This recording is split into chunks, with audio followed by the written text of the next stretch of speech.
Coming up on ECG, a bunch of banter. Dead no more discussion. Movie delays and reshoots. My Final Fantasy 15 demo thoughts.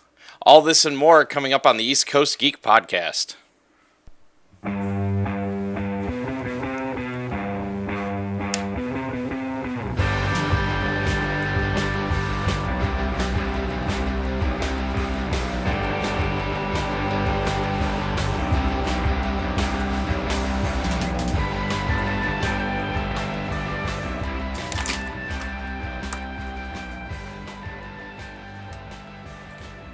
Welcome to episode 62 of the East Coast Geek podcast for Friday, April 1st, 2016, where we bring you all the latest news on comics, movies, and gaming. I'm your host, Jeremy, and with me as always is Opu. How you doing, buddy?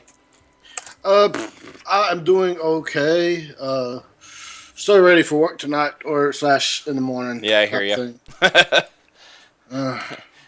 It's quickly approaching. Also, by the way, we got to announce that even though this is April 1st, all of our news, as far as we know, is 100% true. Because it was reported on before today, mostly. It was reported on before today, and I've seen all this stuff happen throughout the day. They keep saying this isn't a joke, and I'm like, yeah, right. I'll wait till Monday. So, yeah, no, thank you. If we miss anything major that just dropped within last few hours, that's why. Well, yeah, we'll wait for it to be verified. Yeah, definitely. All right, so what have you been up to, man? Because I've been doing a lot of spring cleaning and stuff like that, and been streaming Rainbow Six again. Division as well, but I've been playing a lot of Rainbow Six as well. So I have not. I've jumped back into Fallout 4 for a while. Yeah. And then yesterday I watched 3 minutes of Pro Jared review Stardew Valley, and I had to buy that. And then I also had to buy Day of the Tentacle, the HD remaster one. Right. I never got to play it as a kid. I wanted to play it. Have not played it yet. That was the sequel to Maniac Mansion from the NES. You know that, yes. right? Yeah. Yeah, okay.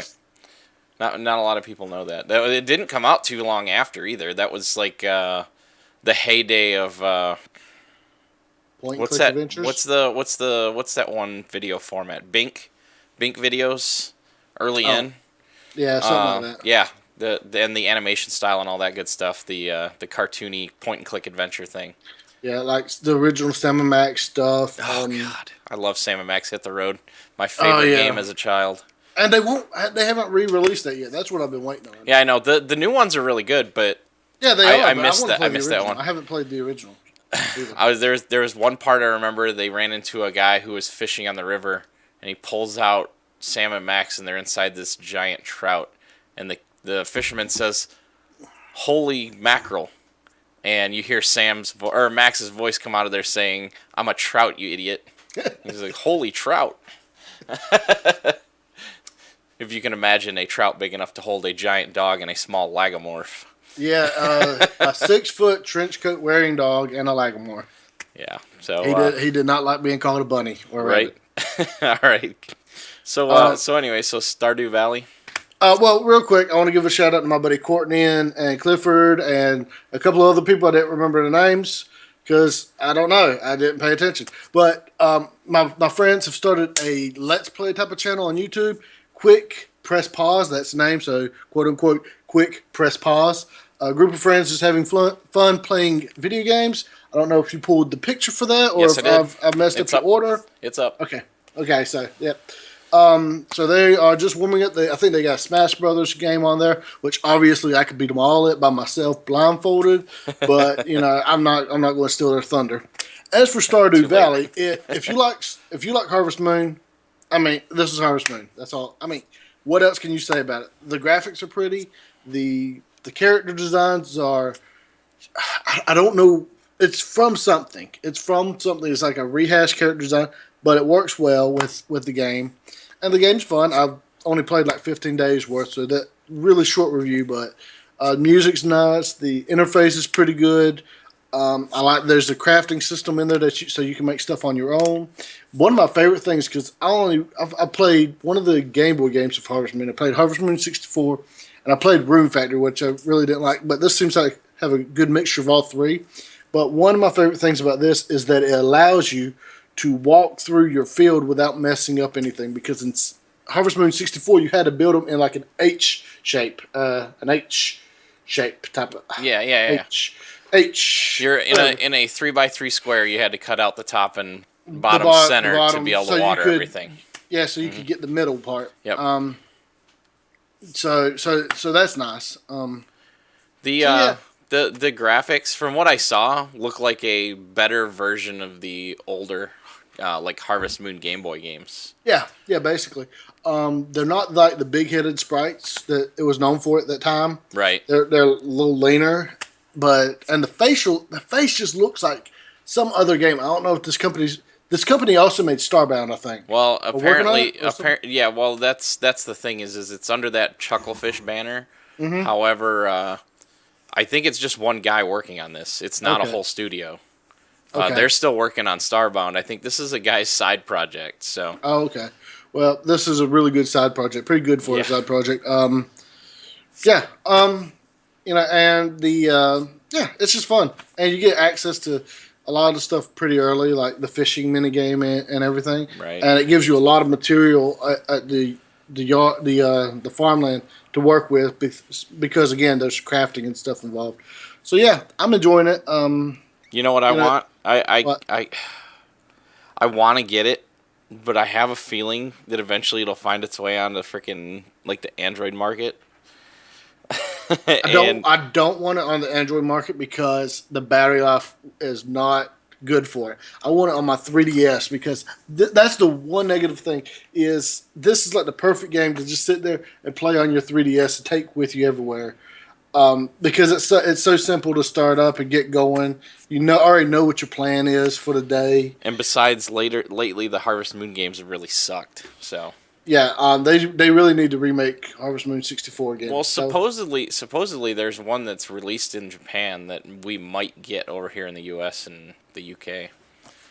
So and supposedly the reviews on that newer one are better than the last few. So I don't know what the last few were. The last ones I know of were the Room Factory ones. I know they've released some since. Yeah, there's like a Tale of Two Towns and stuff like that. I didn't play those. I think one of my favorite ones was Friends of Mineral Town was actually really good. I like the mining in that. You'd run out to the cave and go down through the cave, which I heard that Stardew Valley has a really good mode for that as well.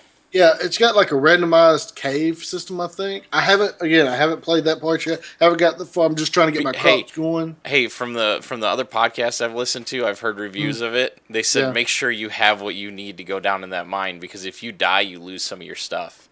Oh, one of the podcasters actually lost a lot of their good picks and stuff like that. Whatever equipment they needed. So yeah, I might avoid that for now. And see, my thing is in like the Harvest Moon games is I found out that it's usually quicker and more profitable. Like because there's so much other stuff to do in the towns usually. Right. It looks like this one has a lot of stuff to do. Well, they said it was like a cross between Harvest Moon and what's that other game we play? Animal Crossing. Yeah. So. Yeah. Well, I already did like the Egg Festival or whatever, and I have to say they are not merciful on that because they don't like you have 30 seconds to find the amount of eggs you need. Oh my gosh! And if you don't find at least 9, you lose. Great. It's not like your character doesn't move that fast either. So. All right. So all in all, it's a good game though. Yeah, I very recommend it. Like I said, it's a good game. It's kind of got like a little bit of a learning curve, like to the fishing and. Right. And some stuff, but yes, I would highly recommend it. It's going to be a big time sink, and that's what I'm afraid of. That's my one negative aspect is I know it's going to be a massive time sink. That's what I've heard. I've heard people have sat down to play before bed and just ended up getting dressed for work. Yeah. Well, it doesn't help that the only way you can really save is by going to bed at night. Right. Well, wasn't that the traditional save system for Harvest Moon before was always it was the notebook next to the bed. Yeah, there was a notebook, but usually when you would save, it would like kick you into bed. Right. I think if I remember correctly. Okay. So. All right. I'll have to check it out. Obviously, that's a highly recommended kind of game, especially for an independent game. They're really hitting the marks all over the place for those. So. Yeah, they're really filling a gap that the AAA games haven't been doing lately for me. All right, so what's this last thing we've got here before we move on? We got the Ripley shoes from Aliens. That's the sequel to Alien. People are becoming a thing apparently.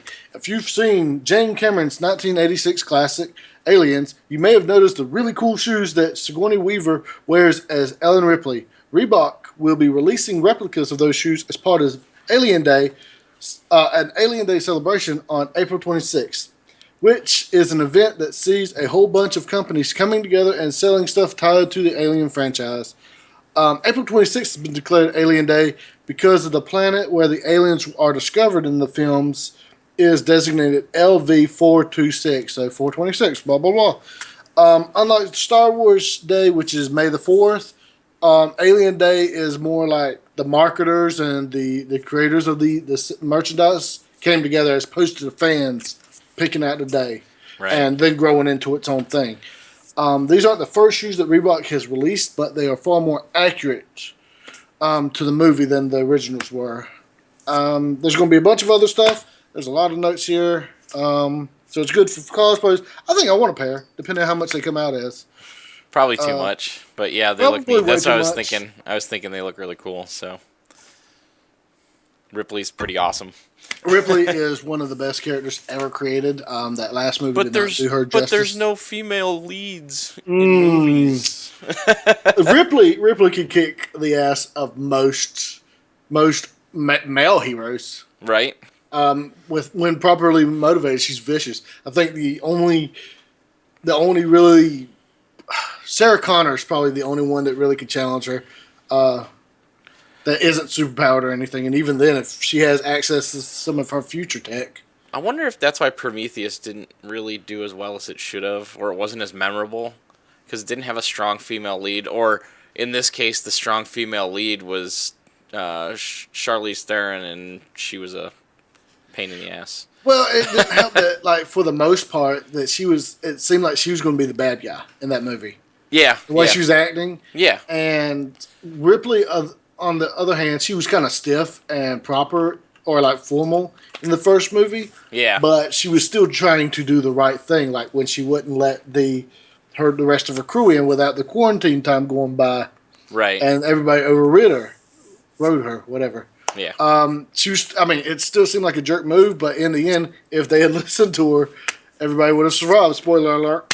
If you haven't watched a movie that's older than me, or as old as me. Yeah, I was gonna say. Yeah. All right. I don't feel bad. So yeah. You want to do this thing real quick, or we going to skip it? Go for it. Go for it. Okay. Hey. This just came in the mail for me. My arcade box. There it is, right there. I blanked out my address so you guys couldn't come and assault me. So let's open this bad boy up. I cut it like halfway to make it a little easier for me because I'm delicate. So let's see what we got here. Okay, I'm liking this already. This is please tell me it's a muscle. And you said this is the arcade block, right? This is the arcade block. So we've got a Deadpool shirt here. Oh, no. And it is in the design of Burger Time. You remember that game? Oh, yeah. Holy crap. A game I always wanted and never got to play. I played it at somebody else's house. I don't even remember who that guy was. Oh, okay. Here we go. We got a Mega Man here. He was just as surprised to see me as I was him. That expression. It's made by Monster Factory. I don't know who those guys are. But it looks neat. I guess it's stylized. It almost looks like a Muppet expression. Then we have, where's this from? Oh, we got a Nemesis from Resident Evil. From Resident Evil. Oh, awesome. Let's see if I can open this up real quick. See what it is. Okay, yeah, nice little figure there. Pretty decent design. Oh, that's neat. Yeah, I'm not the biggest Resident Evil fan. I do like 4, and I do like. I thought you were like hardcore Resident Evil. Oh no, I like the initial lore. Okay. Nesting dolls. That's the Russian dolls. Yeah, right? the Russian nesting dolls. Okay, well it seems like an arcade block original. Hey, little tidbit for you. That Russian consulate mission on The Division. There's Russian nesting dolls that you can shoot, and each layer will fall off until it gets to the last one. Yeah. I haven't done the Russian consulate. Oh, that one's a rough mission. So they're like original design monster things. So Oh, that's nice. neat. And there is a Just Cause Cause 3 grappling hook memo clip. What? Okay, I'm curious. I rarely like open up the boxes to some of this stuff. It seems like Arcade Blocks stepped up their game because what's it called? I get the loot crate. And they really stepped up their game for how much stuff they get, because they had one. I think it was October, was like a horror kind of crate, but it was garbage. And there was like verbal outlash. The Reddit was a cesspool of terrible comments. And since then, they have done nothing but great things, like this awesome hat I'm wearing. Like I said, I got from last year or last month, which, in case I didn't show it before, it's got the Daredevil logo underneath, so it's reversible. Oh, does it? Yeah. Oh, you didn't tell me that. Yeah. Look, see, it's got the DD on there. Oh man, now I love that. Now I'm a little jealous. I like the Punisher one though. You have to watch for when they sell the crates afterwards. Well, I do not have a knife on me. I did not expect that it would be something that I have to cut open. Oh, okay. Well, no big deal. So, well, we got the picture on the box. So. Yeah, you can post a picture on the website too. Yeah, I'll definitely post afterwards. a picture for you guys right there. But yes, Arcade Block has actually stepped. The last few have been really good. I wish I got like a bunch of Sonic stuff with the last one. Like I got a cup with it and some other stuff. And I'm kind of a big Sonic fan, even though he sucks lately. But yeah, I got you. So yeah, I give it. Yeah, I'll give it an A. The Mega Man, I'm a big sucker for Mega Man. I love Nemesis. I like the Resident Evil CGI movies, which are coming out with a new one, but we didn't put that in the notes. Okay. Because I didn't have time to really look up on it. All right, well, that's neat. And nesting dolls, I'm always a sucker for those things. I wish they had more. Maybe next time I get my loot crate, I'll save it to open on the show, or I'll... that's what we need to do. I think, like, if we get them like on a Thursday or Friday, we need to save them for the show. Well, I can even still I can open it up and do it as well. Or make a video, yeah. Yeah. Well, no. I'm saying I can still open it before and then look. I just have to fight the urge to put stuff up on the shelf, because that Deadpool guy up there is so cool. Oh yeah, that jumping Deadpool. Yeah, the one where the explosion behind him. It's really neat. Yeah. So, all right. Well, let's go ahead and move into the comics news. What do you say? Yeah, let's do it. All right. Let me cue up this screen here. Okay. All right. It's up on the screen. So what we got? Godzilla in Hell first? Yes, sir. Okay, so yeah, I decided to pick this up. I've been kind of in a Godzilla mood lately. I've bought this. I got Cataclysm somewhere. The plot line on this looks ridiculous, man. Oh yeah, the plot of this: Godzilla goes to hell, and he decides to rip it a new one. Great. I mean as you would. I mean, yeah, like it starts off with him literally falling into hell. The right there, Godzilla in hell. The art is really nice. I think, especially this first issue. I think that might be my favorite. Is that the coloring just looks like what you would think hell would look like, kind of. Right. And I also love this scene where the iconic thing is that the entrance to hell says, "Abandon all hope, ye who enter here." Right. And it's there for Godzilla, and he just blows it up because he doesn't care. So is it a regular comic, or is that like a book? Yeah, more it came in a miniseries. Okay. Started in July 2015, I believe. Oh, okay. July 15th was when the first one got released. This is the trade paperback. Volume 1. I've been picking these up. Okay. Because they're a little easier to handle, and I'm not worried about these getting damaged as I would the regular issues. But since it's a Godzilla comic, and since it's a Godzilla comic where he's the point of view character, right? There's no dialogue really. You see people yelling at him as he's hurting them. Yeah, well, usually in the comics, it's like the characters are reacting to what Godzilla's doing, or trying to prevent it, or they're telling a story from their perspective. Right. Which was in the last one. I think I reviewed it on here. I'm not sure. But this one, it's almost completely silent. There's hardly any lettering except for sound effects at first. A couple of the "Abandon all hope" thing. Yeah. Later on, there's some quotes from Buddha and I think Dante's Inferno. Nice. This is basically Dante's Inferno, but through Godzilla's perspective. He goes through and he fights demon incarnations of his villains. So, the first one, right here, I'll give you a little spoiler. He actually gets devoured by the guy and ends up blowing him up from the inside out. Great. Yeah. The ending is kind of like weird, and it also has this how we got here story. Like, how did Why did Godzilla end up Godzilla in get there? hell? Okay. And I won't really spoil it for you, but it's either really awesome or really stupid, depending on your perspective. I'll tell you off Yeah, camera I got you. if you want, but Yeah, that's fine. you know, if you're a Godzilla fan, if you're a major Godzilla fan, you probably already own this. If you're like trying to dabble, well, should I read the Godzilla comics or not? This probably isn't the best place to start because, like I said, there's no dialogue, there's no real perspective. You're having to read everything through, you know, Godzilla's body language, and he just isn't that kind of character, really. You know, to emote. It's usually hungry or anger that he feels, but it's a unique story idea. I give it Gotcha. that. Very good art. You know, some of it's actually kind of beautiful in its own twisted way. I got you. You know, and I don't know. Maybe this comic, this issue is my favorite because it's almost kind of got that photorealistic feel. I need you to just, next time you visit, just bring over everything so I can see it. Everything. Everything. Just box it all up. I don't care if the trunk's dragging on the ground. I'm gonna have to hire a U-Haul. Yeah, there you go. There you go. All right, yeah, that looks neat. That looks like great art in there too. Yeah, like I said, even the Godzilla cover fans of the will number love it. one here looks really cool. What? Say that? Which one? The that cover, one. the number one cover.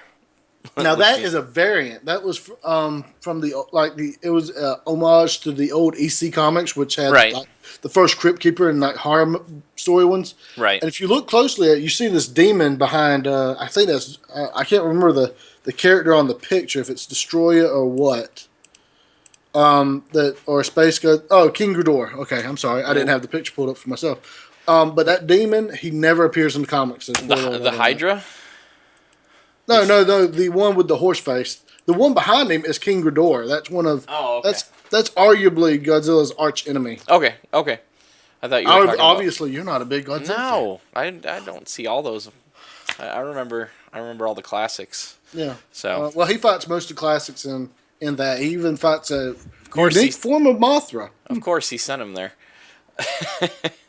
All right, well, let's go ahead and move on to the next one here. We've got a Dead No More teaser. Yeah. So I don't remember if we talked about this last time or we took out the notes.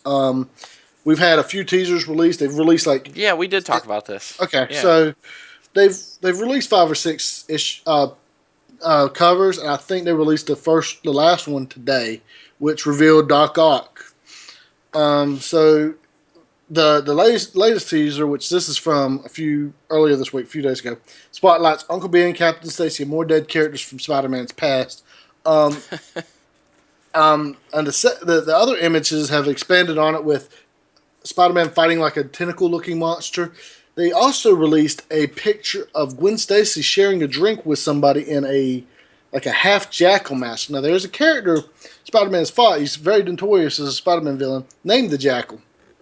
His name is Miles Warren. He was a former professor of Gwen Stacy and Peter Parker, so he fell in love with Gwen Stacy. When she died, he decided to clone her. And then he kind of got obsessed with cloning, cloned Peter, did all kinds of insane stuff. I think he was partially responsible for Spider Island. He was responsible for the first Clone Saga, one of the worst storylines in comic book history.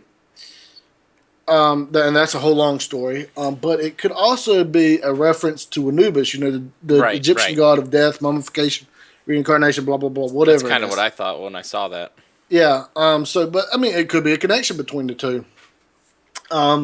So people are throwing out guesses. One of the guesses is hopefully that this will somehow retcon Sin's past, which we were discussing off camera, where it's the story where a 18-year-old Gwen Stacy had sex with a 35, 40-year-old Norman Osborn, and had kids with him. Oh, great. Yeah, superpowered kids that aged fast, and that was the reason that he killed her in that infamous comic, and not because it would piss off Spider-Man. Well, kind of both. Originally, that storyline, Sin's Past, was supposed to be Peter's kids, but they were afraid it would age Spider-Man too much, so they changed it to something dumber, far dumber. You know, or all this could be blatant misdirection. And there's to consider that since they're fighting a tentacle creature, and they just released that picture of Doctor Octopus in its old fat form, as opposed to the old emancipated form. He could be fighting a reincarnated or a new clone of Doc Ock's body. Right. Especially since it's gone missing, and currently he is in a brain. He's like the living brain. Mm-hmm. He's working as Anna Marie's robot assistant right now, which is stupid. God, I hate. Doctor Octopus used to be one of my favorite villains, but ever since Slott has manhandled him with his greasy hands, I've absolutely hated him. Everything he's done. I'm sorry, it's ruined him for me. So Otto's going to be apparently taking stage, which nobody saw coming. Intense sarcasm, because everybody was calling that. Because again, Slott's writing it, and it's basically his fanfic at this point. So the question on who exactly is dead no more will be answered on Free Comic Book Day, which is coming up in May. I think May 24th. I don't know why May 24th is sticking out to me. No, it should be the first weekend in May. Is it the first weekend? It might be. May 5th or something. I can't remember. Whatever the first weekend is. I don't know why May 24th is sticking out to me. Anyway. Doctor's appointment. So it's written by Dan Slott, penciled by Javier Guerin, or Javier, or whatever. The second half of the flip book will reveal the secret of Dead No More. The lead-in will be a Captain America Steve Rogers story. Right. May 7th. Okay. You could have said that. Well, I didn't want to interrupt you. Which I did anyways. That's what we do. We yell at each other. Did anyways. So yeah. While Slott is writing it, it will probably have potential, and I kind of stole this comment from somewhere because it was so on the head. It was right there. It's probably going to be a rehash from something else, like the Spider-Verse, the epic Spider-Verse was basically the Shattered Dimensions game and the 90s Spider-Man cartoon finale where he met all these alternate reality Spider-Mans to stop a multiversal threat. And even though there might be more to the storyline, it's probably going to just boil down to Clone Saga 3. All of that sounds disappointing. And of course, Otto will take center stage again. And if he gets into a clone Peter body and we have another Spider-Man going around, especially one as pathetic as his superior Spider-Man, I don't know I might not ever be able to pick up a Spider-Man book because I can't stand the way he's being written so far. He's been written like a wannabe Tony Stark. He's been the angsty 90, like when it was Spock, it was just cringeworthy. Right. And he just wrote him as a Mary Sue, like him being able to override the Venom symbiote's willpower and force him to stay, the symbiote to stay on him, and then be able to take out Thor. Do you want to explain Mary Sue? A Mary Sue is a character in writing, or I mean, it could be in anything, in shows or whatever, where the writer puts everything into them. They're the best at everything. Even when they screw up, nobody admits it. Everybody always fawns over how amazing they are, and they can do no wrong. And they're boring, flat characters. I mean, you can do some interesting things with them if you're a good writer, but Slott's proven that he can't do very well with Mary Sue characters. When another example kind of was the first season of Agent, and this is kind of controversial, Agents of S.H.I.E.L.D. when Daisy Sky time. When Sky first appeared, everybody was harping over how beautiful and talented she is and how amazing. And how eventually they fortunately got away from that because they realized what they were doing. Another example is kind of Felicity from Arrow. Every time she's in the room, they talk about how amazing she is. Felicity when is she's not so there, they talk awesome. About her. Yeah, they talk about how she's the best hacker in the world. Oh my God, it's so. She's the best good-looking hacker in the world. Well, if she can't shut up, that's her biggest problem. If she could just do a scene in quiet, without talking or without crying, then maybe I'd be attracted to her. I can't stand her right now. And with his Spock, he had better tech. He did better as Spider-Man. He was able to outsmart everybody, even though Peter's shown genius potential before to rival Stark and Pym and even Banner. He's never been able to apply himself properly. And And everybody seems to forget that he's built tech that surpasses Doc Ock. So Doc Ock isn't necessarily smarter than Peter. In fact, the pinnacle story, Ends of Earth or Ends of the Earth or whatever, End of the Earth, where Doc Ock was the main villain. He had to steal Peter's tech to get his plan to work, and Peter had to point out how his logic was flawed. So just go to TV Tropes and pull up Mary Sue. I'm sick of Slot. He's written long enough on Spider-Man. He needs to jump somewhere else. All right. Well, now that we're done verbally berating Dan Slott, let's go.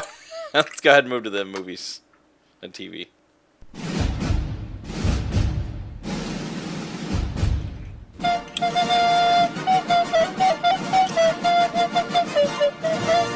I think it's been a while since we played that. This is a Charizard. Okay, how did I not notice that? I didn't notice it until it got down to Charmander here. Oh, are you serious? And Pokeball. Oh, yeah, that's awesome. That's brilliant. I love you, Arcade Block. Gosh, I'm sorry. My son will love that when you give it to him. I'm just kidding. No, he'll have to fight me for it. All right, at this point, he could probably win. Fans have started Snyder petition. Yes. Two fans have started petitions to remove Zack Snyder from DC Cinematic Universe entirely. Here's what the first one said. Even if you loved Man of Steel and Batman vs. Superman, there comes a time when Warner Bros. And DC want someone at the helm that can create something that won't divide people in such a way. The building blocks are there for a great different set of superhero movies. Zack Snyder is just not the guy that should be in charge of the biggest and most important films in the franchise. And you know, one of the things, before I go read the second one, I got into a conversation with a friend of mine. I don't remember if you knew him or not, but he put up a post about Injustice: Gods Among Us, and how a movie like that would be really cool. And I said, Zack Snyder would probably screw it up. Yeah, the one where he would be perfect on, he'd still screw it up. Right. It was a good conversation about him and how how he would mishandle that. But the second petition, or is that a second comment? That's the second comment. Okay. I don't know if it's on the second petition. I did not pay attention to the story enough because I was too busy bashing on other stuff. This guy has already doomed the franchise with two critical flops in Man of Steel and Batman vs. Superman. He's a great visual artist, but cannot tell a good story. The only chance of redemption for DCEU is to hire a director who's not as polarizing as Snyder, who understands the characters well and doesn't make them roam away from the mythos and balance the tone of the future movies. Now I have a question. Okay, so we've been very hard on Zack Snyder, me in particular, because I drag his name through the mud every second I get a chance on Facebook. How about the writing for the movie? I mean, don't they deserve some of the heat too? The writers? Yeah, well, the final call is the director, right? He gets inside, and he might chime in on what he wants. And yes, the writers do get something. By the way, the first one, I decided to pull it up, is at almost 15,000. Too bad they didn't combine. Yeah, definitely. Yeah. So I don't know. We need to get a film person on the podcast. Maybe they can answer some of these questions. All right, the writers, Chris Terrio and David S. Goyer. I will. I'm trying to remember. Oh, David S. Goyer is a comic book writer. I know. I think Terrio wrote the screenplay for Argo. What else did he write? Never watched Argo. Here's the thing. Movie. Everybody keeps citing, but Snyder can do good movies. Look at 300 and Watchmen. Okay, well, first of all, both those were based off of comic books. So he literally took the comic book for 300 and said, "This is our storyboard," because that's all they used. And there's not that much doubt. I mean, it's Frank Miller comics, so it's not that deep. So I think they listened to Terrio more than they did Goyer, because Goyer wrote the Blade trilogy and the Dark Knight trilogy, Dark City, and then it goes into Man of Steel, and I don't know why they listed Blade Trinity as a separate film. Oh, he directed 4 feature films, including Blade Trinity. Okay. Okay. I was thinking the Blade Trinity. I forgot the third one was called Blade Trinity. Yeah, I said Blade trilogy. He wrote all three of those movies Well, the first two and the were Dark great. Knight trilogy. He also is co-writer of Call of Duty Black Ops, which was a really good story, and Black Ops 2. So, and he won a Saturn Award for Batman Begins. So Goyer's a great writer apparently, but I guess they sided more with Terrio because I've heard other complaints about Terrio's writing, anyways. Well, and here's the thing: is that the writers have very, very little power. They can give them a script, and the guys could just rip out what they don't like and put in what they want. Right. There's this big issue about executive producing, executive meddling, and script writing. For the longest time, and I think I posted some of these on my personal Facebook page. Maybe I need to start posting trivia on our main page. But some examples have been that when they were going to they kept trying to do a Superman movie. They wanted one of the producers or whatever said that he didn't want Superman to have his powers. He wanted him to come from a suit. He wanted a giant robot spider for Superman to fight, and he wanted and all this other kind of stuff. He was like. I saw this trend that he was obsessed with spiders. He kept trying to get a robot spider, and that's actually why the Wild Wild West film with Will Smith had a giant robot spider in there, is because he wanted it in there. Great. So, Okay. So the writers have very little power. Chris Terrio is also writing Justice League Part 1 and story elements of Part 2. And David S. Goyer, I'll have you know, is attached as a writer and producer for a project called Krypton, the TV series. Oh. To be announced. Oh yeah, that's the detective series or whatever that they're making. Is that what it is? I thought that we reported on it. That was some kind of mystery thing. Hold on, let me pull him back up again. Go ahead and finish or are we done with that? I don't know. We can go on all day about Snyder. He's good at visuals, although even some of his visuals in Batman vs Superman he wasn't sure about. Apparently, a lot of people said that some of the fight scenes were confusing. That they seemed like they were out of order. I don't know. Maybe. And for a movie to be 2.5 hours long and not to be able to explain and have as many plot holes as it did, like why was Lois there? Why is Lois always getting in trouble? You're not gonna like this. What? I think you're right. David Goyer said he was working on a prequel TV series titled Krypton. In December 2014, it was confirmed that the series is in development and will air on Sci-Fi Network. I'm pretty sure we discussed this. Goyer has confirmed that the series will take place 200 years before the Man of Steel film. Okay.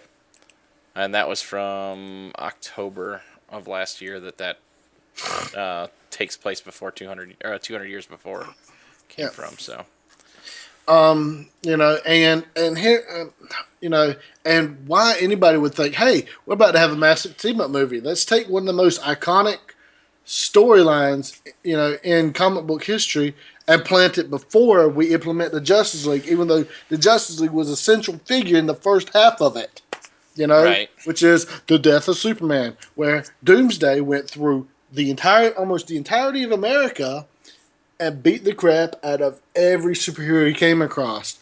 And that was with Superman helping them out. He wiped out dozens of heroes, I believe, if I remember correctly. I'm pretty sure he took on like 5 or 6 of them at one time with his arm behind his back.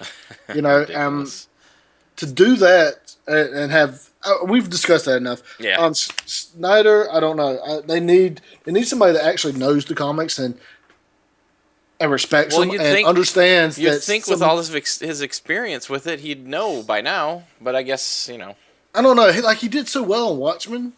He did the best he could because that's not something you can adapt. But Death of Superman is easily adaptable to a movie. Any Justice League storyline pretty much is adaptable to a movie. Watchmen was not designed to be like an all-encompassing type of story that could transcend to any medium. It could be a video game. It could be I guess a book, but it's still a novel in its own way. One of the other shows I listened to compared Zack Snyder to an overpriced UA Bowl. You know what? I could see that. I could see you Yui Bowl and Michael Bay. Yeah. Really, a gloomier Michael Bay. You know.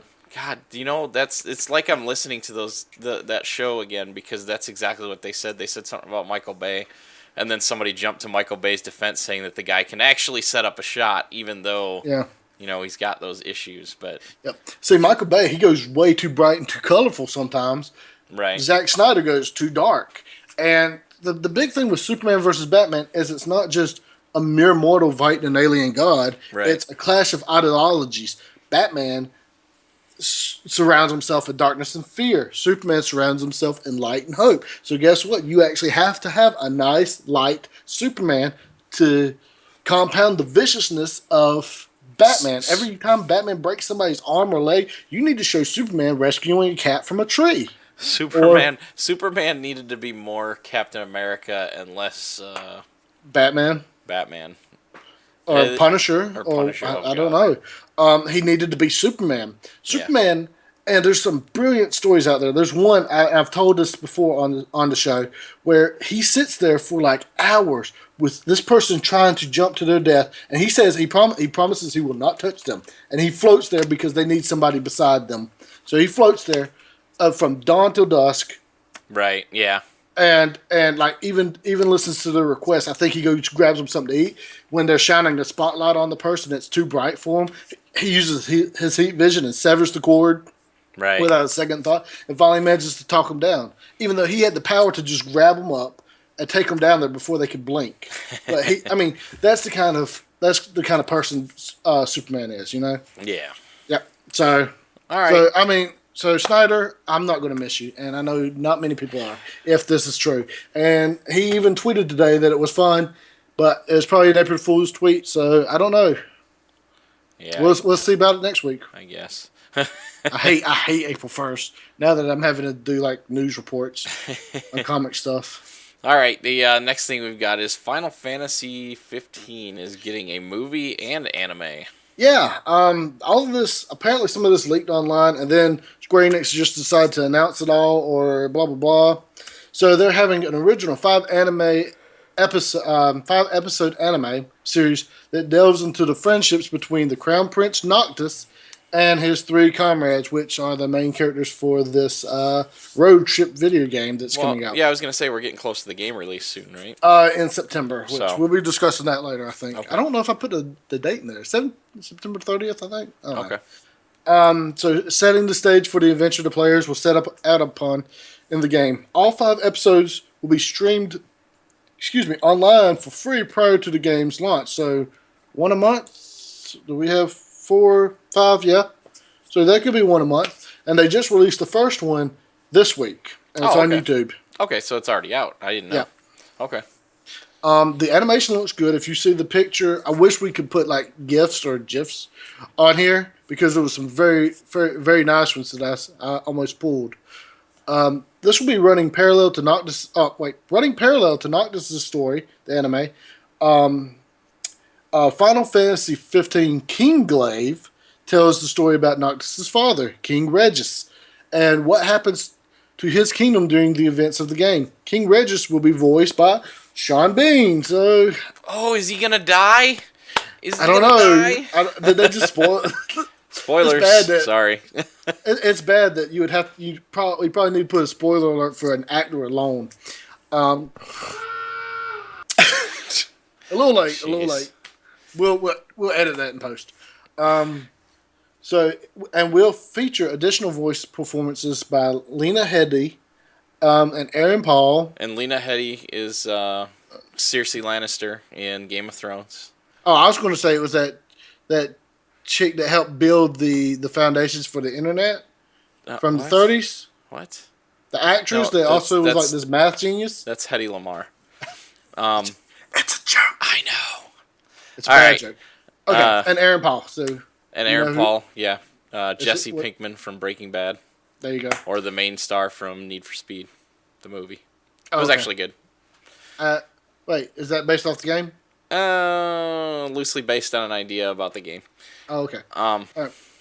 So they will be playing the heroine Luna Freya Nox Furlet and a new character named Nix Ulrich. Gosh, these names.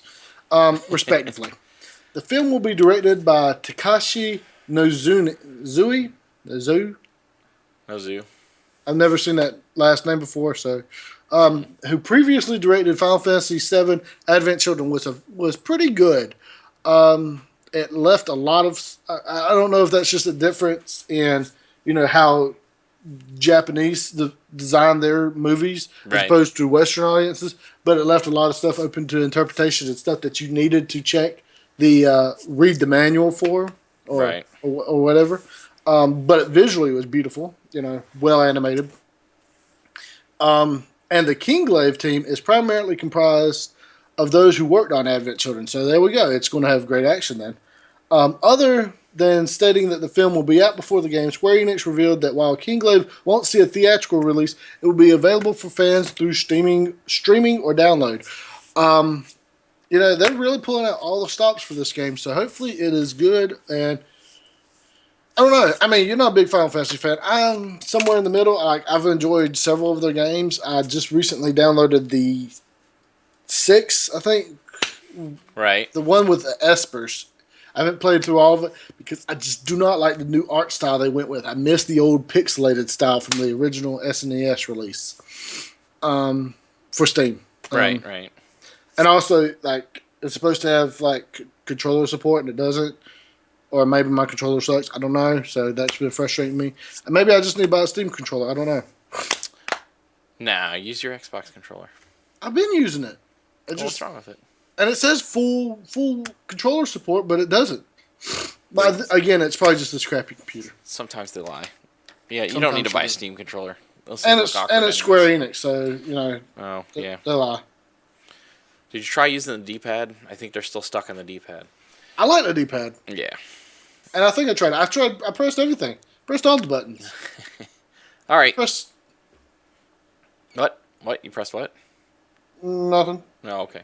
Nothing. All right. You ready for the next one here? No. Let's wait. Yeah, I'm ready for it. That was also a joke. The Gambit movie has been delayed again. Again. I think this is the third or fourth time. Yep. Gambit is a planned spin-off of X-Men Apocalypse, focusing now it's a spin-off of X-Men Apocalypse? Well, it's a spin-off of the main X-Men movies. Oh, okay. I guess. Focusing on the character of Gambit, actor Channing Tatum will be portraying the character in the film. Hopefully still. Filming the movie is supposed to... Do I need to explain Gambit real quick or no? Do you? I don't know. Should I? I think Gambit, his real name is Remy LeBeau. He was a member of the Thieves Guild in Louisiana. He is a notorious thief, womanizer, ladies' man, charmer. He has the ability to biokinetically charge inorganic objects, and throw them, and they explode. He uses cards most of the time because they're small and quick to charge. And easy to throw. With, I guess... because they're cards, but I guess he's really good at it. Well, they were made out of steel, right? No. No, he goes and buys regular playing cards. I know, I was kidding. Yeah. He'll take smaller objects, cups, whatever he can get his hands on and fit in his hands, and throw them. It's all proportional. Sometimes he can charge. If he charges a table, it's going to take longer, a couple of minutes, as opposed to a few seconds for smaller objects. His body is also perpetually charged with this kinetic energy, so it kind of boosts his strength and speed and agility a little bit. Nowhere to Spider-Man's levels or anything, but at least he's a very, very incredible athlete. And he can also use his bow staff, and it's specially designed so he can charge it up. So while it doesn't explode, it increases the impact and damage it can do. He's got a collapsible bow staff. I was laughing to myself earlier because I was just imagining Gambit saying, "Wait, I need to reload," and pulling out of his coat a new deck and pulling it out and shuffling it before he throws the next one. Well, he did have, if you played X-Men Legends, he did have, his ultimate attack was called 52 Pickup. He took his cards and just flipped them out, and they blew up everywhere. And if you remember the first episode of the old 90s X-Men cartoon, his first appearance in there, if I remember, one of his main first appearances is him buying a bunch of cards from a shop at a mall. Hey, I got a question. Okay. If this is in the same universe as the other X-Men movies. Mm-hmm. Why aren't they using the Gambit they used in the Wolverine movie? Probably because they're trying to distance themselves from that Wolverine movie. Oh, okay, okay.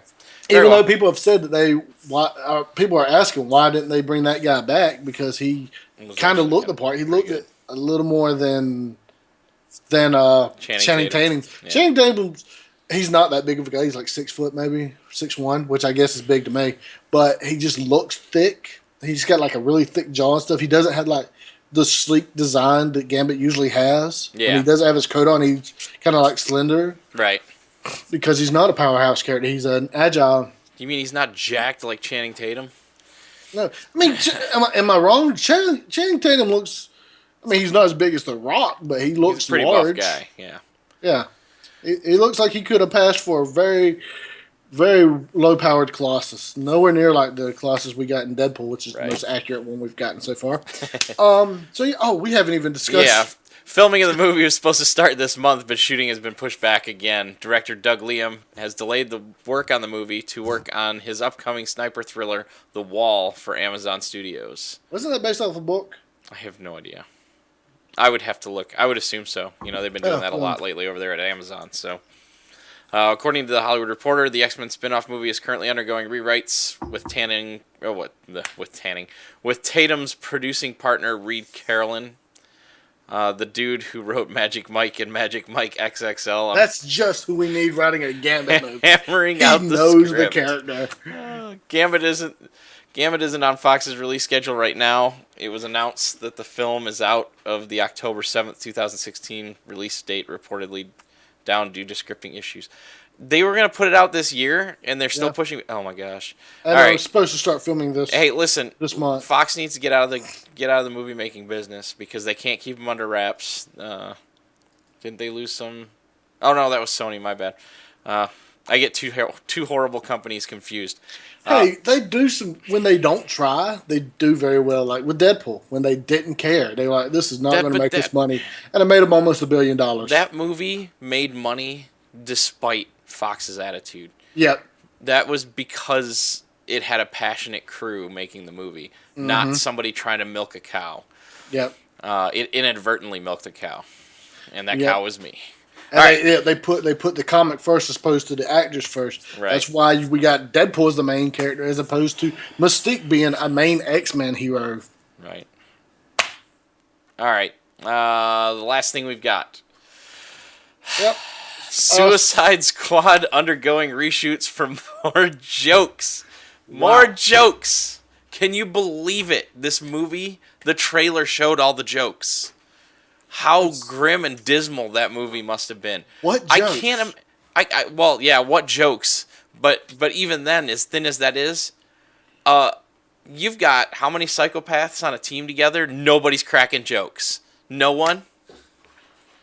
Well, okay, Deadshot is not. Well, okay, depending on. Sometimes he's a wisecracker, but you got Harley Quinn. She's a jokester.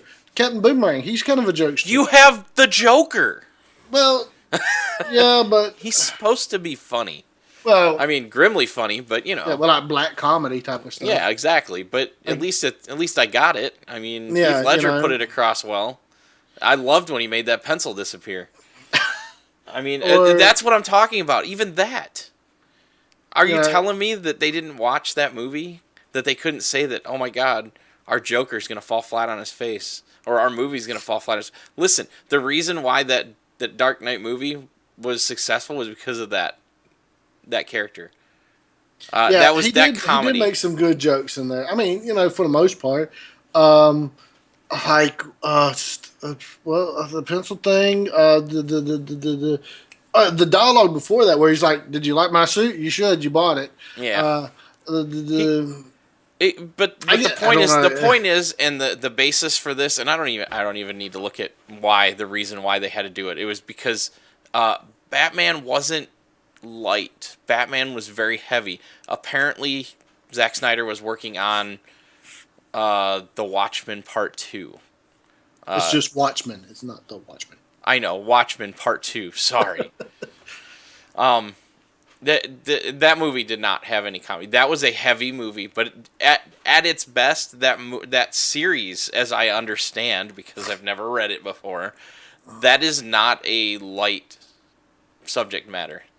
Well, here's the thing. There's no matter the subject matter. There's this thing in which writers in general have to walk a line. It's called darkness or audience darkness induced apathy within an audience. Right. Where if everything is always bleak and dismal, the audience has like there's like no hope in the film. Right. And you know that and if that's the explicit tone you're going for, then it's okay, you know.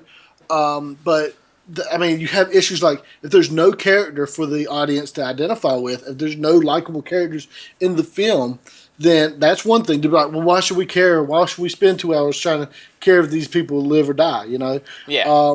Or you know, if everybody's a jerk and nobody's even a likable jerk or a clever jerk, like the Joker's usually, you know, you always have those kind of situations. People keep saying, well, Batman versus Superman didn't need jokes.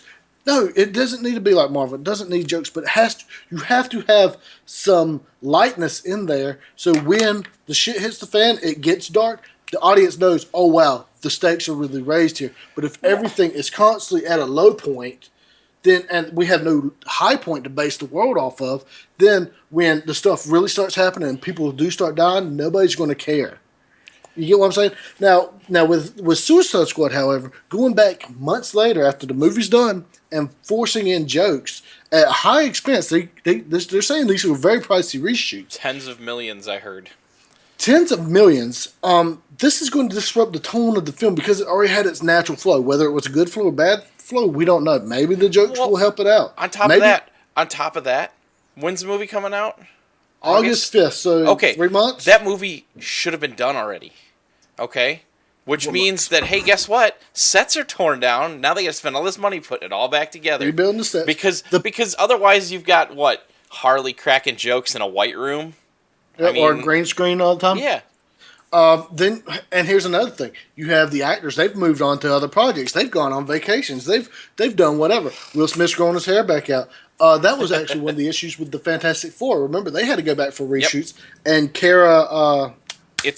It's the reason why we didn't get the... you didn't get what was an IMAX... Or a 3D version 3D of the movie? release, which nobody would have seen. Yeah, it doesn't matter, but still. But, like, the actress there, she had to go and put on a wig because they couldn't color her hair again, or she wouldn't color her hair, or whatever. When there was reshoots for... I can't remember if it was Alien 3 or whatever. One female shaved her head for a film.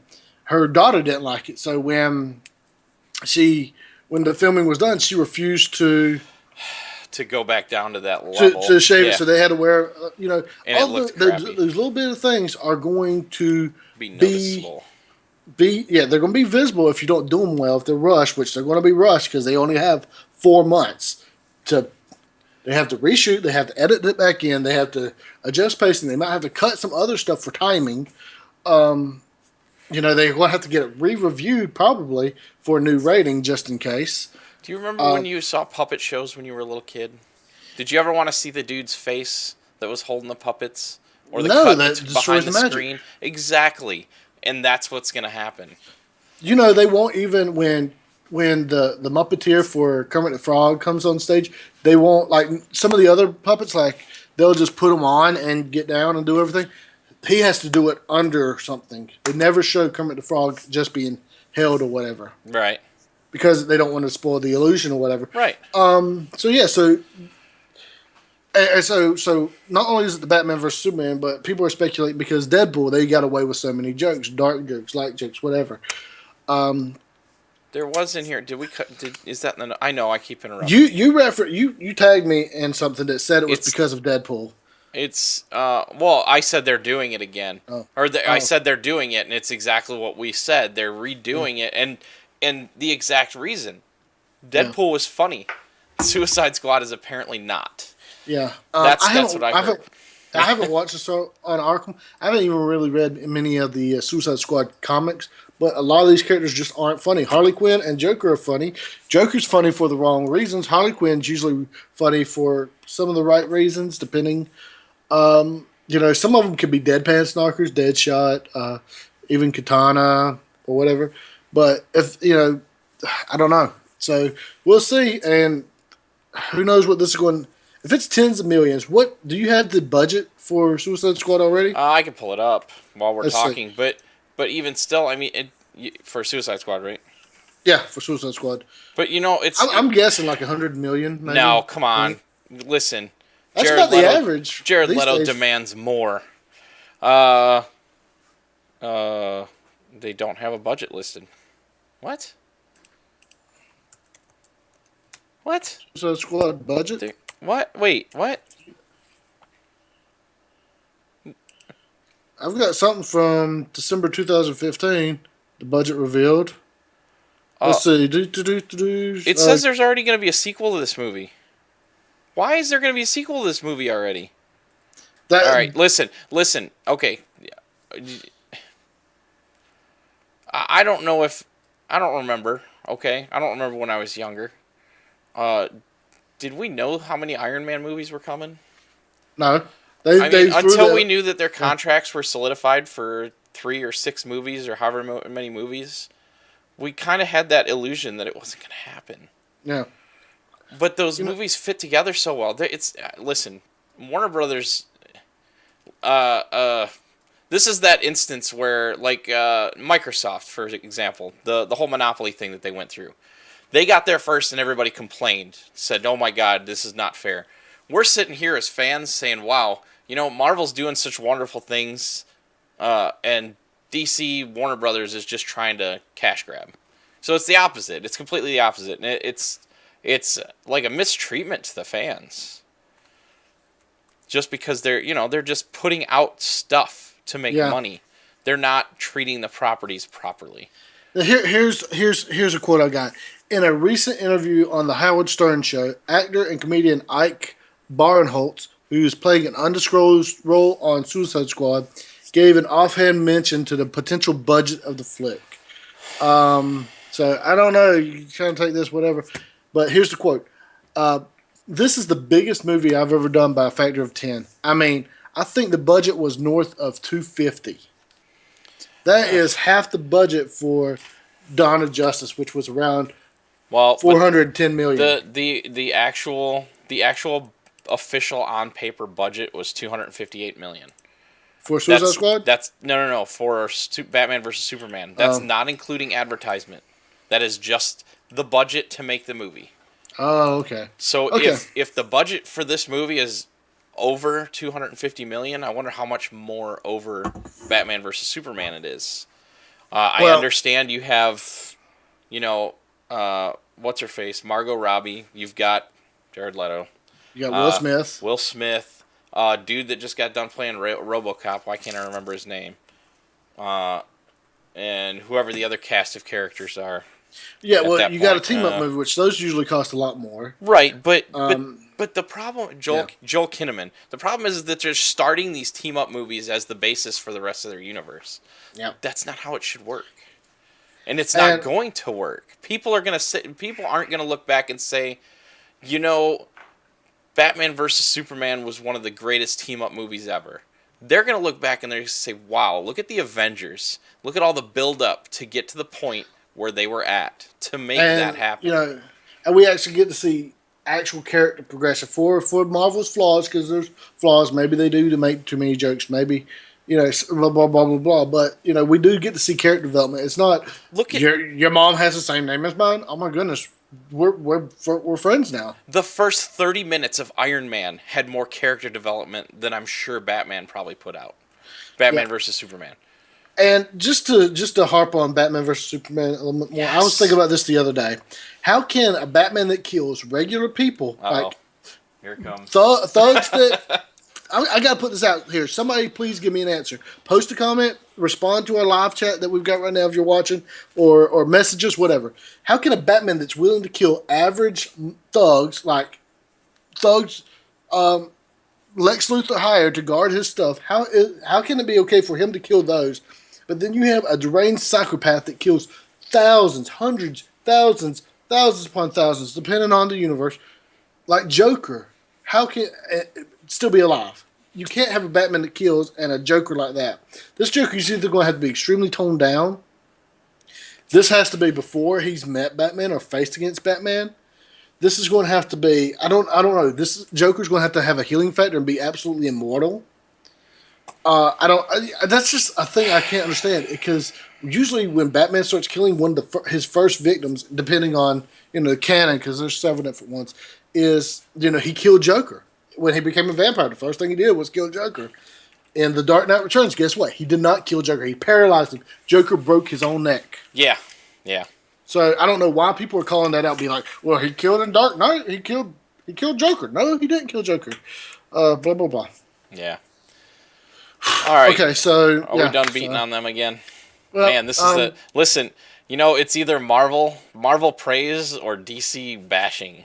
And I don't want to bash DC. Not at all. Listen. I grew up on the Batman movies. Everybody says they're crappy, but you know what? That was my childhood we're talking about here. Listen, some of the best animated films, some of the best animated shows have been DC. For sure. I even said this. I know we got to move on, but I've got to say this. I even said it the other day when somebody was like, name the best of these DC animated shows. I was like, you really can't. Batman's animated series set the tone. Superman expanded the universe to other heroes. You had the Justice League that managed to pull them all together. Justice League Unlimited actually perfected it. Right. Or, not necessarily perfected, but they established a concrete, expanded universe, had everything in there. Teen Titans just really kissed Robin's ass, so kind of pushed that one aside. And then Young Justice, it didn't get the love it needed, but I think it actually perfected the tone. Every character was relevant. Every character had their own development. It wasn't just focusing on one superhero, just like the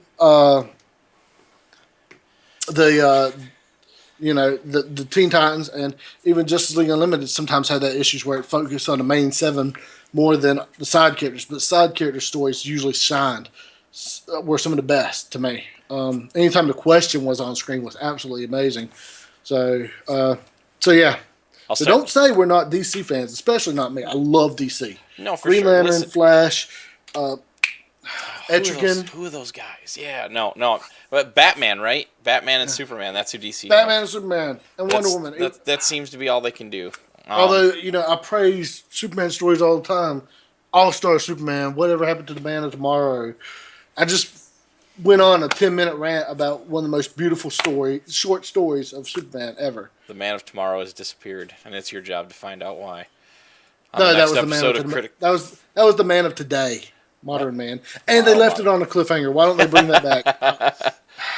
He's referencing another podcast we listened to called Critical Hit. If you like played out D&D or the Fate system, definitely go check those guys out. Definitely. So, all right. I really want to do a D&D podcast. Yeah, that would be fun. All right, let's go. Games. Yep. Video games. Speaking of games. Make sure we're not going to blow up people's eardrums.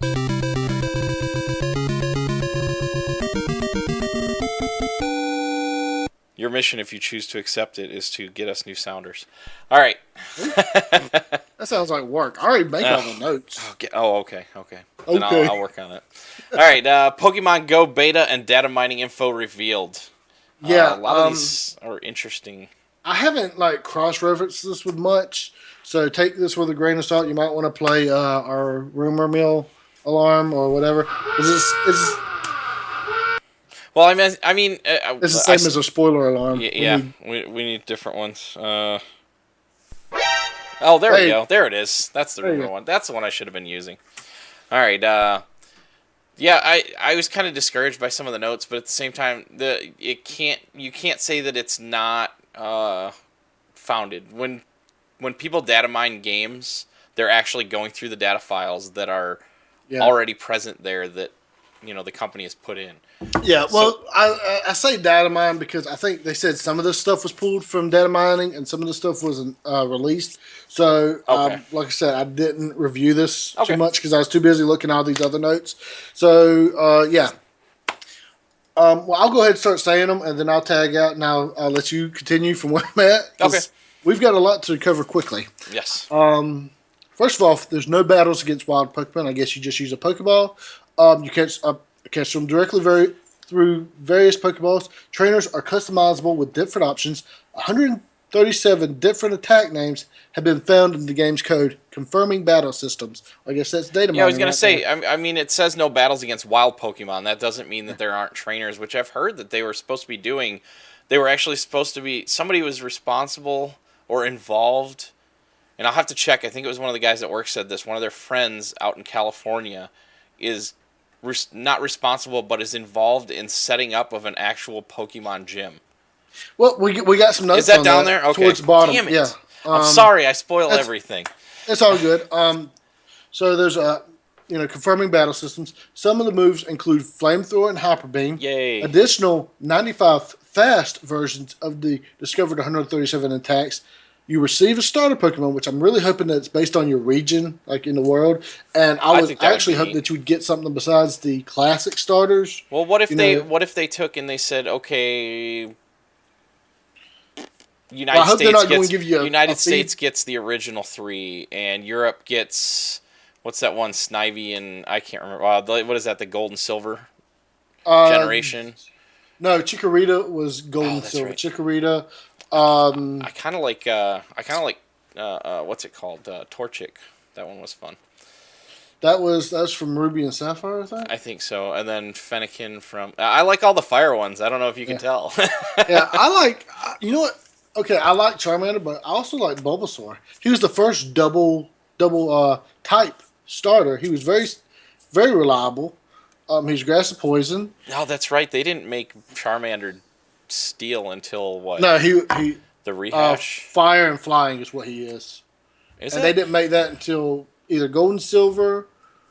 I don't think you're telling the truth, but continue with the notes. Okay.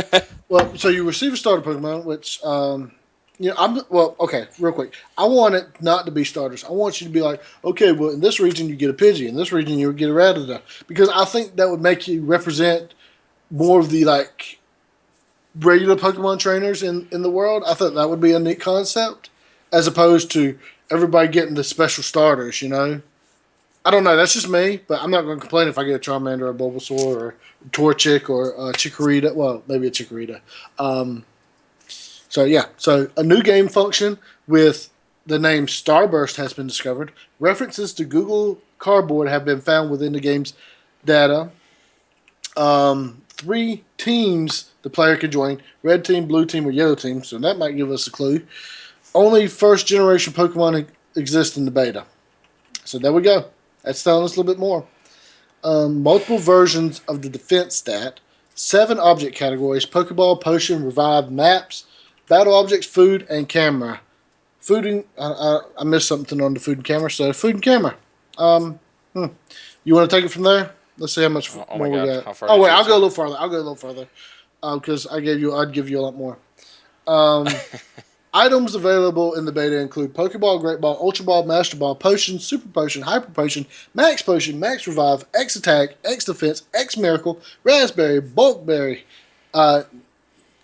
Nana Berry, Weepear Berry, Pinap Berry, and Special Camera. X Miracle is a new item, because I would not remember that one. Pokemon natures are present, but different from the main games, like Stoic, Assassin, Guardian, Raider, Protector, Sentry, and Champion. Microtransactions are available. Ta-da! How do you think you're going to get those Master Balls and those... Listen, you think those berries grow on trees? Somebody had to go out and work the fields. How about it's going to cost you $5 every time you throw a Pokeball, $10 every time you throw a Great Ball? I don't understand. Okay, as a gameplay perspective, I understand day and night cycle. But I was going to say, well, that's a no-brainer because it's day and it's nighttime, no matter what. I guess that means that we'll see different ones during the night, which is kind of neat. Maybe we'll see a lot of Zubats everywhere. Move your cursor, I can't see. I'm sorry. Normal, legendary, and mythical Pokemon are all present, and Pokemon are categorized as such. No evidence of Mega Evolution, which if we're dealing with the first generation, then it kind of makes sense because there's only like... Mega Evolution didn't come till later, so... Yeah, well, it didn't come until this last generation. Right. And there's only like 5 or 6. Charizard, Blastoise, Venusaur, Alakazam, Gengar. Did Machamp get one? I don't remember. It seems that Pokemon are only allowed 2 moves during gym battles. Wow. All the moves found within the game are damaging moves, so no setups, no. So that's going to be easy to No know them. sand attack, damn it. No sand attack. 18 Pokemon types are present in the game. Pokemon that use evolution stones to evolve will obtain evolution shards by battling wild Pokemon. See, now here we go. Here's one of the issues. That's a contradiction. It says battling there, but no battles there. So maybe they meant encountering wild Pokemon. Yeah. That when you capture or you just met a wild Pokemon. One of them have them. Or it has it on them, yeah. Yep. Okay, you want to finish off? Yeah, now that you left me like 3. I'm sorry, I left you once 4. enough shards are collected, a stone will be available. Trainers can reach at least level 50, and at level 50, they will be able to store 500 Pokemon and 1,000 items. How many Pokemon? There's only 151, right? There's 151 in the original, but then again, Mew is a special type, so... What about Missing No? Missing No... Yeah, I know, I was kidding. So 500 Pokemon. So I assume that at a certain point, either you're gonna be able to hold copies, or well, if they have their stats in there, obviously people are going to compare. Well, which Pikachu is more powerful? Yeah. Which one has the higher base stats? It's going to be that kind of metagame. Plus, if we have to capture them for those evolution shards, then you're going to have a catch and release thing. If they have a breeding program, which doesn't look like in there, this game could be so much more. Yeah, but I guess to get everything started out. They do need some kind of groundwork. Maybe they'll figure out what works, what doesn't work. They'll take it out. Hopefully, the microtransactions go. Every Pokemon has a CP value. Don't know what that means. Courage points. I don't know. Like I said, I did this quick, so. You get points in the gym. And each gym will have a level of prestige. That's neat. Yeah, I'm still excited. It still makes me excited about this game. Yeah, I'll be getting it for my kid. I guess it's going to be a free download. So. Yeah, no idea yet. They haven't said anything about it yet, have they? Not really. We've already got to buy that band, so maybe I don't know. You don't have to buy that band. No, we have to. No, you don't. Yes, we do. Okay, the band is required but not required. Yeah. We had a picture of that a while ago when we first announced this stuff, but the band will be optional for some and required for us few. So. Well, okay, we've got to be able to properly review it. That's why we have to buy it. Yeah. All right, then. Any final thoughts on that? I just can't wait. It needs to be time already. Yeah. But speaking of which, in the meantime, Nintendo has given us something else to play around with. Yeah, this stupid thing, which I gotta check because Miitomo has come out on the Android and iOS platforms, and Miitomo, for everybody that doesn't know, that is the. Tamagotchi Life. Did you play Tamagotchi Life? Yeah. It's like Tamagotchi Life. It's like that, but with most of the stuff cut out of it. Hey, Sa call us geeks. How you doing, Sa? Great. I guess great. It's a better version of Facebook, kind of. But it's neat because the characters talk. You can adjust the voice and all that good stuff. It's actually kind of a neat thing. I'm just can't figure out how I could get it for my kid so he can use it too, because he's not using my phone. The interactions are neat. You get to customize your character, your Mii, which you can import from your Nintendo ID, which is awesome. Yeah, I think I made mine before. And if you take a picture, they give you a lot of variations, and some of those variations are not flattering. I had to stop after 17 because they kept making me look worse and worse. It's like they hate me. But there's nothing censored in this game so far, because I managed to get my character to say all kinds of stuff, and other people have said worse stuff. Yeah, one of your that's one of another your reason comments, to be careful with your. You're right. One of the comments on yours, somebody said hell. Yeah. Oh, they said hell. Yeah, that's right. Yeah, that's right. And I've talked about pooping and all kinds of stuff. Oh, gross. But pooping is important to everyday life. Okay, so basically it's like you make a character and the character interacts with other people's characters. They ask you questions, they ask other people questions, And they can uh, comment back and forth. It, like I and said, if it works out like a Facebook post. And if you go to somebody else's post and read their answer to the question, or like I was going through the one where you said that you've been playing a lot of Fallout lately, and everybody was talking about that, and it would read through everybody's comment in their character's voice. yeah, So it's kind of neat. It's yeah. a neat little thing. Everybody sounded the same because we all wanted to have deeper voices, but Well, I I didn't know have a how. I don't feeling know like, how they don't have a stupid Southern drawl. So and they did, I'm not, but the voice. The only complaint I have is the male voice sounds like a female voice to start. The baseline is a female voice. mm-hmm. So, but I didn't try the female voice to see what the female sounded like. So, I don't know. It's just it was really hard to try and get a close representation. So I'm pretty sure that all five of us commenting on your post or your question were probably sound about the same. So, That's okay. I think I've only got one of my female friends. Hey, Mark, Marcy, Marky, whatever you want to go by. Uh, uh, I first talked to her because she had like purple hair at the time. I was like, you really look like Psylocke there. And she knew what I was talking about. So thank goodness for art nice. school. So we're fast friends, kind of. Um, so yeah, so it's kind of neat. Like I said, I don't know how long I'll keep this on my phone, You'll but keep right it now it's forever. pretty fun just to sit there and answer questions over and over. And Is it for now? well, how long did you spend on it? 30 minutes, an hour? 30 minutes setting it up Yeah, and going through and doing some of the questions and yeah. I spent commenting like on an hour and a yours. half this morning. Oh God. Yeah, because I have no self control. That's why I spent most of the day playing Stardew Valley. Great. All right. Well, it's pretty neat. Like I said, it's available now on Android and iOS. So go ahead and get it. You can link it to your Nintendo account, your And it's free. Facebook account, I and your guess we Twitter. should Yeah, say. and it's free. And you do different things. You earn coins to purchase stuff, and Yeah, so it it doesn't. also, however, it's also tied to your Nintendo account, the rewards account. I was reading. Oh yeah, the new My Nintendo thing has opened up too. Yeah. I just checked that out, and yeah, so those coins do transfer over to that. I don't know what they will utilize for exactly. Like it looks like buying simple stuff like wallpapers or whatever. Maybe for your 3DS or for here. They got like three tiers of coins that you can use, like the platinum coins. I guess I don't know. I don't know what they're for yet. So yeah, so it's worth looking at. Like I said, it's free. There's no right now. There's no microtransactions that I've seen. Everything just goes by those coins, which you easily and quickly earn. I Right. earned 5,000 in a heartbeat. And I've already earned up to 10,000, but I spent a bunch on clothes. Yeah, I was gonna say you get 2,500 coins for linking to Facebook and your Nintendo account, your Nintendo Network ID. I would assume I haven't done the Twitter one yet, but I'm gonna end up doing that here in a little bit.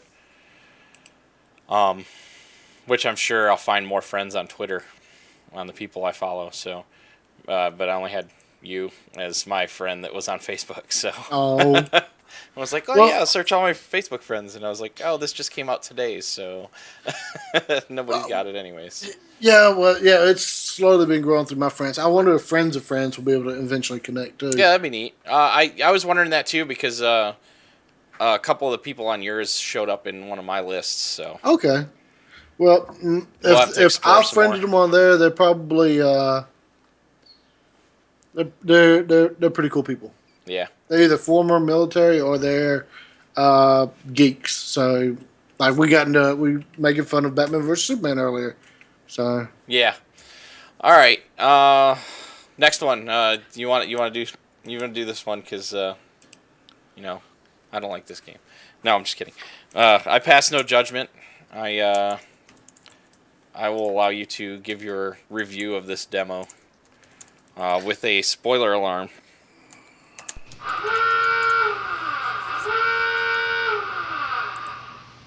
So the Final Fantasy 15 demo's out.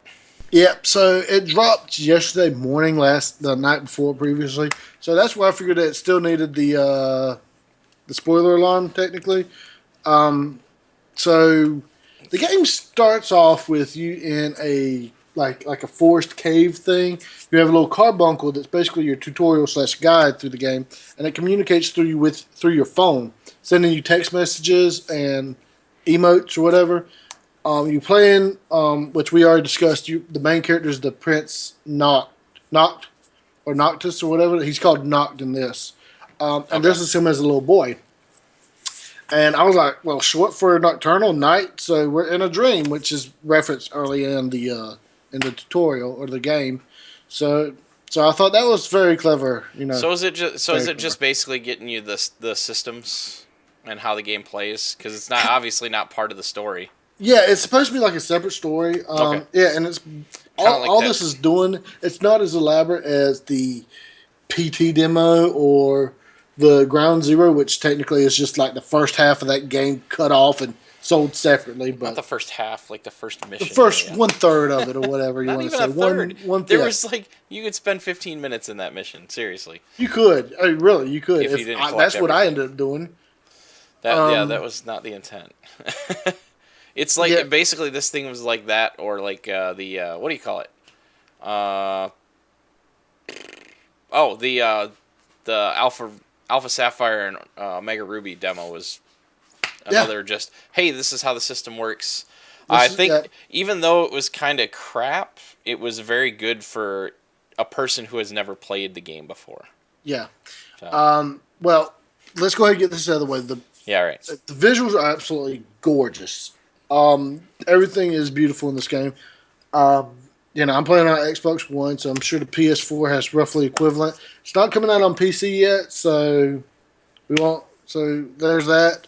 The music is wonderful. There is a hint with the combat music. Sounds really familiar to Kingdom Hearts, which I'm pretty sure that the same musical director did both of them, so that makes sense. But this seems it leans a little too far to the Kingdom Hearts as opposed to more Final Fantasy epicness. Right. Of course, there's no boss. There is one boss battle. Excuse me, at the end. But it's still the same music. So, there's this weird kind of mechanic, and I don't know if it's just for the demo or if it's going to be in the game. But there's these plates on the ground, little platforms, discus, whatever you want to call them. Right. Where you step on them, let me back up. You got to collect these little gold crystals, and the more you get those, the more the platforms unlock. It seems like. The platforms, when you step on them, they do certain things. They'll either transform you into a summon, what looks like to be a summon, or an animal, or a car, depending on what areas you're in. They'll change the weather system, day-night system. So I don't know how that's going to... I didn't see the weather or the day-night system affecting the gameplay, more monsters coming out, less monsters. What if... wait, you can turn into a car? What if Final Fantasy 15's whole premise is you're the car that they're riding in? It could be. I think they had the car part because you go from this forest level, you go to as a little kid in this massive dining room, like Alice in Wonderland. So Kingdom Hearts definitely. The picture that's on the screen now. Yeah, and you have to transform into a car there just to be able to get around. Even sprinting doesn't give you much. The movement on the kid looks pretty good. He does move like how a kid should move. He'll do these little skips if you move him slow enough. He kind of hops up and down the stairs. His run kind of looks like Sora's, but then Sora was roughly the same age at the beginning of Kingdom Hearts. Right. Combat is more active. They you move around. You hit B to attack. You hit X to dodge. Now here's what I found weird about that. They're on the separate sides where the buttons are, and I guess for PlayStation it's X and circle.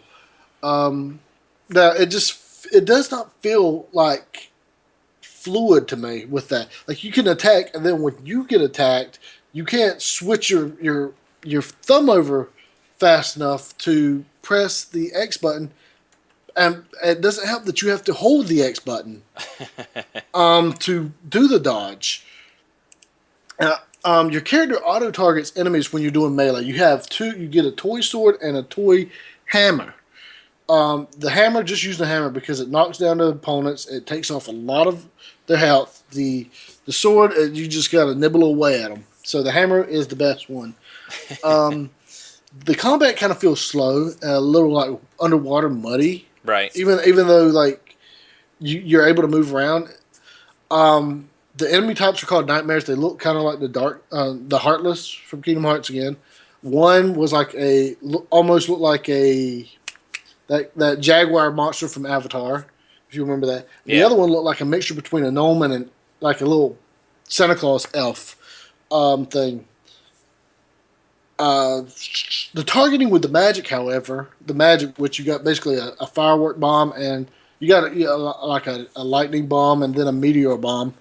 You have to actually manually target that. It doesn't auto target the enemies for you, which is kind of weird.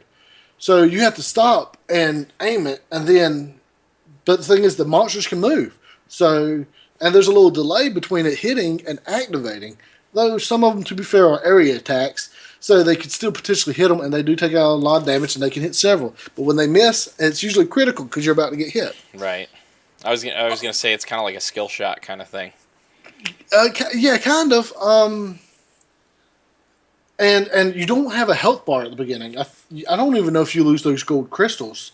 So when the end of the demo comes and you actually have to fight this giant thing, this iron giant which has a massive sword, you transform into your adult version with a real sword. You get a choice of swords, and you get a new ability, this warp attack, where you can warp. You can point to an area and warp to it. You throw your sword and warp to it. You can warp up to avoid a gravity absorption attack, which the monster pulls you in and does a lot of damage to you. You cannot really lose this because the carbuncle that's been following you will heal you every time you get down to damage and you start recovering. However, it's the fighting style is frustrating because the attack and dodge buttons are so far apart for when you need to react, and the monsters don't relay or don't what's the word telegraph very well. Okay.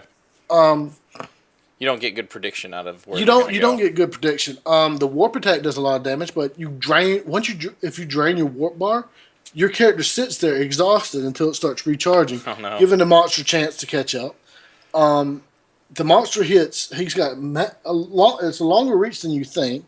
He's got several different attacks. Even when you think you dodge successfully, you might not. So it doesn't have a good response to like the character, and the character you don't really feel the weight of your attacks, and it doesn't help that you've been playing one style differently the entire game, and then at the end of this demo, they give you this whole other combat system you got to learn with the warp attacks and how to dodge and a health bar. You didn't have a health bar before this, so I was not impressed with it. The roll dodge does not carry any kind of iframe to it, which the purpose of canceling an attack animation is so you can get away from the attack. Now, of course, if the game's not designed around that, it makes sense, but it's like they're trying to take too many different pieces of combat systems and not put them together. Like Dark Souls is notoriously hard, but its combat system works for itself. Right. That everything hits hard, it hits you pretty fast, but it telegraphs well. It says, "Hey, we are winding up.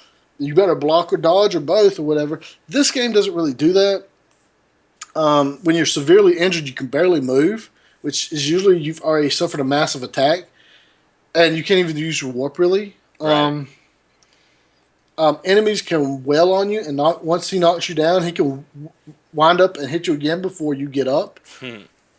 Let's see. So the combat I think still needs some buffering. Maybe it works better when you have a team or real magic, which I don't know.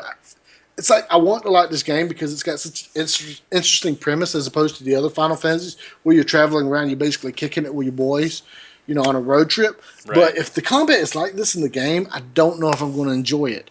Especially if they, at the very least, give us a chance to adjust the buttons around. B and Y should have the attack, or X and Y should be your attack and dodge, or A and B. Something really quick where you only have to, right. Especially if you don't give us enough reaction time. It's like the controls aren't designed for the game mechanics, if that makes sense. Right. No, I got you. It sounds like it's interesting. I kind of wonder if some of the stuff hasn't already been changed or adjusted already for the final product.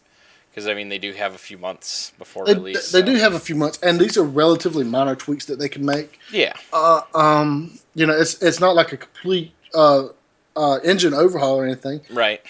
I I don't know. It's like they liked the Kingdom Hearts 2 combat system, which was great, but they didn't want to go all the way with it. But so you can't do that. You have with that kind of combat system, you have to go all the way, or you can't do it at all. Really. I feel. How about a Dream Drop combat? I did not play Dream Drop. You didn't? Was that the card one? I don't remember. I didn't play it either. I just remember hearing people saying it was a nightmare.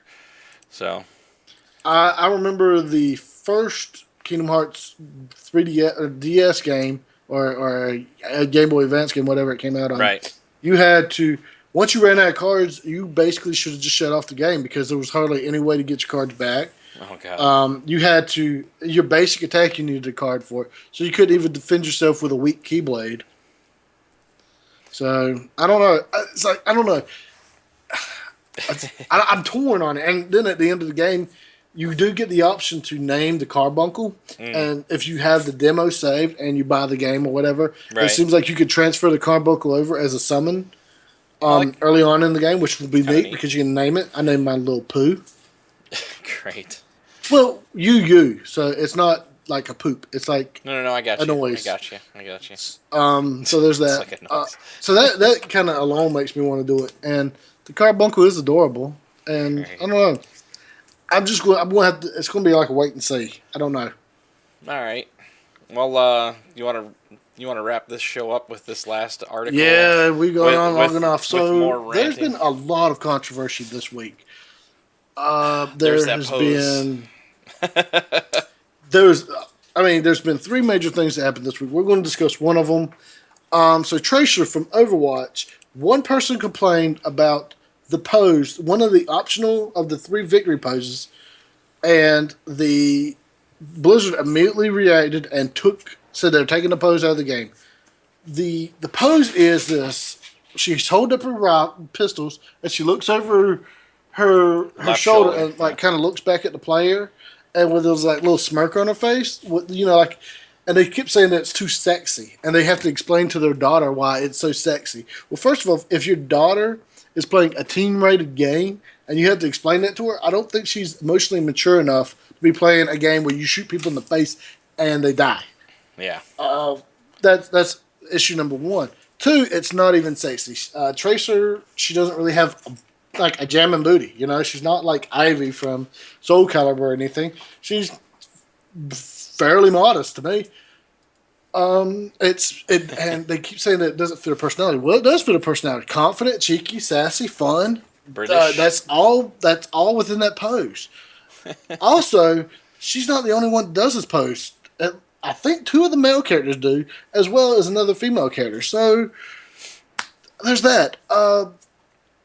So Blizzard immediately took it up. They tried to lock the thread. Then finally they came back and opened up and released this big PR statement saying, this was our choice. This wasn't because somebody said it, which was the basic blatant PR, bullcrap. I'm sorry for my language. But, and plenty of other people are saying that, hey, this pose doesn't offend me. It fits Tracer. These are both men and women, fathers and mothers, all these kinds of people. Right. Saying that if I don't think my child can handle the game, doesn't need to play this game. Sounds like personal responsibility. So Hanzo's, he's got an over shoulder butt pose. A lot of the men are shirtless and ripped. Zarya's, which has a flexing butt pose. If you're going to have to change one, you got to change them all. Blizzard, you can't just change one of them. Right. And then you got smoking in the game. McCree has a cigar. Right. Cigars cause cancer, man. Do they? No, You're lying. No, I don't know. Pipes don't. I smoke a pipe. It makes you look sophisticated. Right. Yep. So Jeff, the lead art designer, he's been trying to do some damage control initially, even though the overwhelming. They've even fans have even done their own straw polls, and it's been overwhelming that they say, "Hey, please keep the pose in," because it's about artistic integrity. In fact, even though the game looks great, it looks like if this was a franchise like movies and comics and comic book, I already say comics, cartoons and whatnot. Right. I would absolutely dive into this because all these characters have great personality. But I canceled my pre-order. because I am for artistic integrity 100%. It's a slippery slope, and people say that that's a fallacy kind of argument, but it's not because we've seen it where it starts at one place. It starts at something minor like a pose, and then it starts steamrolling from there. We've seen examples of the Western audience is not getting games released because the Japanese creators are worried about forced censorship. In fact, there's even a petition now out there, one of satire, of course, of saying that they want all violence, all the guns and weaponry removed from Overwatch because, hey, I mean, if you're going to complain over a butt pose, these are people, you're killing each other in this game. Yeah. It's the whole and it's combat almost thing. at 12,000 signatures. So, I think most of them are in jest of. Oh, it is. It's very, very, very in jest, very in satire, very tongue in cheek. Very, hey Jeff, you're making a game with killing people. Yeah. And you're worried about a butt pose. Which stinks because if you consistently look across all their stuff, this stuff is already there. It's not it, and for some odd reason, just that one pose drove somebody wild and the post almost seems like it was made by a troll, not like somebody that was passionate about it. Because everything they said about Tracer was wrong. right. And again, letting their child play a game like this, there's some teen rated games out there that are just teen rated for minor reasons. So Right. I can understand it. It's basically it's up to the individual parent, and this parent seems like they're trying to do what parents have been forcing TV shows to do, is that they raise the kids, not that the parent raises the kids. Right. Hey, you've got to change so I don't have to do the work explaining about butts and Yeah. boobies. Okay? Right. Stuff like that. And here's the thing. Blizzard has some of the sexiest female characters, male characters ever. I think Jim Raynor's a very attractive man. with that curl he had in StarCraft 2, that redesign on him worked. But then you got Nova, you got Sarah Kerrigan. From her first in-game pictures to what she is now, the Brood did a good job on her. Because the Queen of Blades look, yeah. Yeah. I was trying to look to see if I had one. I don't have one readily available. I've got this one that you gave me because you were a sweetheart. Oh, the little one, yeah. Yeah. Isn't that sexy? Look at that. Turn Look at that around. butt. Yep, there you go. There's that butt. See. And I'm starting to think that that's why the Nova's game got canceled, because she has an epic booty. Here, look at. Here you go. Here's a great example. You look at the armor that Sylvanas is wearing. Look at that midriff. How practical is that armor? I mean, it's just it's already present in their games, and people are making a big deal about it. It's ridiculous. So you want the last picture up? Which one? Yeah. Or did you already say it? Which one? The pre-order. Oh, I canceled it. So you want to show them the pre-order canceled edition? Yeah, I put I put that up on the screen. The Over SJ Watch pre-order canceled edition. Yeah, and a lot of people in their threads have said, you know what? I've actually canceled my pre-order. I had contacted Blizzard on to cancel my pre-order. It's amazing that one person complaining about not being able to explain it to their daughter would have more power than $40 a person canceling their game. It wasn't $40 for me because I bought. You bought the Origins edition. When I pre-order hard. I go for the collector's editions because I'm a collector. Did you order the collector's edition? Oh yeah, I was going. Oh my god! Because it has that's a tracer on there. 120.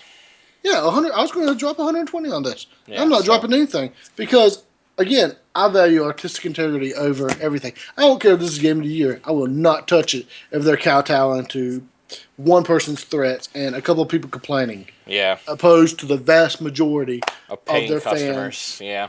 I don't even care if it was the vast majority. If that's the way you feel the character represents and you created that character is yours. Yep. You know? I mean, I guess in a way you could say the reverse is true. Well, they can also take it out if they feel like they need to. Yeah, well, I don't like, and that makes sense, but I don't agree that you should kowtow to bullies and whatnot. Right. You know? All right. Well, real quick, can can we ever end an episode these days without going on a massive rant on something negative? I should have put something positive for our last. We had three in this episode, and that's why this episode's so long. But however, good news, that is all we have for you this week. Thank you for listening to our episodes, and please leave us feedback on our episodes on iTunes, Stitcher, and anywhere else you can get our podcast from. And please like, share, comment, and subscribe on YouTube, where we're currently talking to you. Yes, we do like comments. You can contact us at ECG_podcast on Twitter, at our Facebook page, www.facebook.com/ECGpodcast, or our email address at ecgpodcast@gmail.com. Also visit us on our webpage, www.stasisgeek.com.